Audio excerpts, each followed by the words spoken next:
pelatih seperti John Herman memberi kesempatan pemain muda bermain. Seperti kemarin Donetri, kami juga di PSSI terkaget-kaget. Jadi kami memang pastikan bahwa pembinaan itu harus berjalan. Memang proyek naturalisasi ini bukan program utama, tapi program pendamping untuk mempercepat saja bagaimana supaya eksistensi daripada tim nasional ini juga kita bisa mendapatkan yang terbaik. Ada 4 program tentu yang saya pastikan dan saya cek langsung. Nomor 1, tidak mungkin ada talenta kalau jumlah pelatih dan wasitnya kurang. Nah, karena itu di 2,5 tahun terakhir untuk kepelatihan kita sudah menjadi 15.000 yang tadinya jumlahnya di Indonesia itu hanya di bawah 7.000.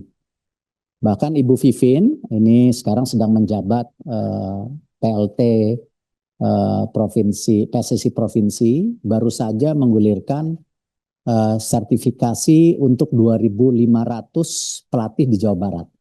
Dan kita harapkan juga kalau sampai jumlah kepelatihan di daerah ini tumbuh, mestinya pendidikan dari dasar ini bisa tercapai. Nah, jadi saya sepakat provinsi daerah harus aktif, tetapi PSSI pusat juga sedang mendorong menggalak-galakan hal ini.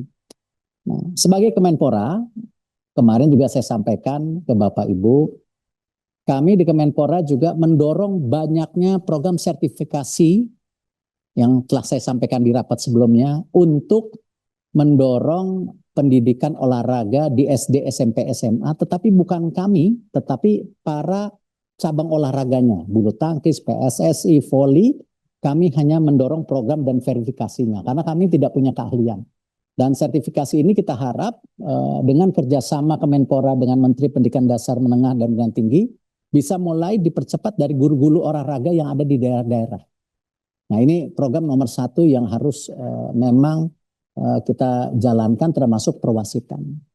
Yang kedua, untuk berjenjangnya kompetisi di daerah-daerah.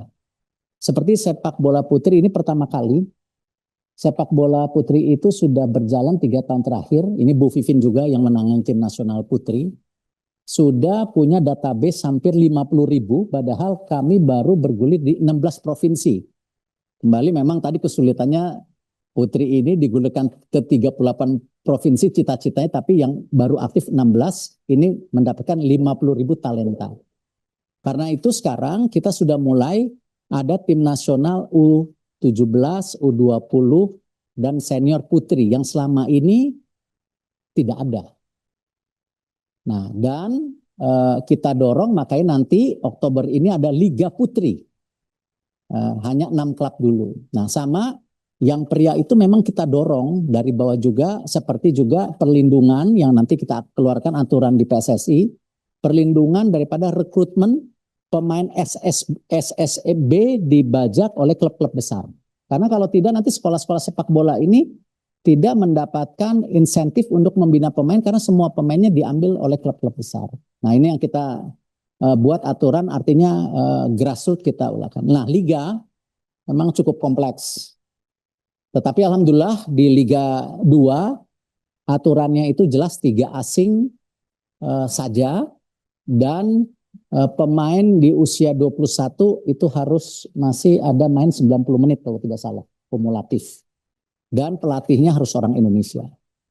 Tetapi di Liga 1 memang ini kompleksitasnya karena aturan Liga Asia Tenggara dan Liga Asia tidak ada pembatasan pemain asing. Sedangkan kalau kita tidak mengikuti, ya liga kita terus merosot. Padahal kita sendiri di Liga 1 sekarang sudah naik dari ranking 25 ke 16 besar Asia. Kita sudah menaikkan, dan cita-citanya di Liga 1 itu 10. Aturannya itu didaftarkan 11 selama musim. Ketika game itu 9, karena bisa aja cedera yang dari 11 itu. Yang main 7. Tetapi tahun ini Liga juga memberikan insentif tambahan kepada klub-klub yang memainkan pemain Indonesia lebih banyak, mereka akan ditambahkan pendanaan uang tambahan. Jadi aturannya seperti itu. Nah, memang kompleksitas di Liga 1 lebih kompleks karena mereka bertanding dengan klub-klub besar di Asia. Dan cuman yang Liga 2 sudah ada aturan. Nah, memang yang keempat kembali dalam menebalkan mental, ya saya mengucapkan terima kasih. Ini kita mendapat pelatih yang baik. Nah, karena itu kita sedang mendorong kepelatihan berjenjang, tidak hanya tim nasional senior, juga junior.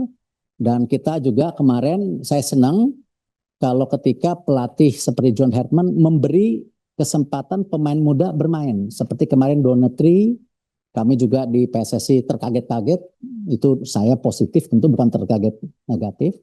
Dan kemarin juga dia menarik lagi Matthew Baker yang masih 17 tahun, artinya kesempatan pemain tim nasional usia muda yang U19, yang U17, ini tetap diperhatikan tim senior. Nah, ini yang kita coba dorong. Jadi keempat komponen ini yang kita dorong, tetapi tentu apapun tadi apa yang disampaikan para wakil Komisi 10, kita akan catat dan kita akan laksanakan dengan segala konsekuensi supaya bagaimana tim nasional kita bisa stabil, karena tentu tadi disampaikan dengan hasil yang ada di Piala Dunia hari ini, tentu kompetisi tim nasional di Asia makin kompetitif karena mereka sudah membuktikan negara-negara Asia cukup banyak bicara, tidak lagi didominasi negara-negara Afrika yang sebelumnya, tapi sekarang Asia sudah mulai bicara.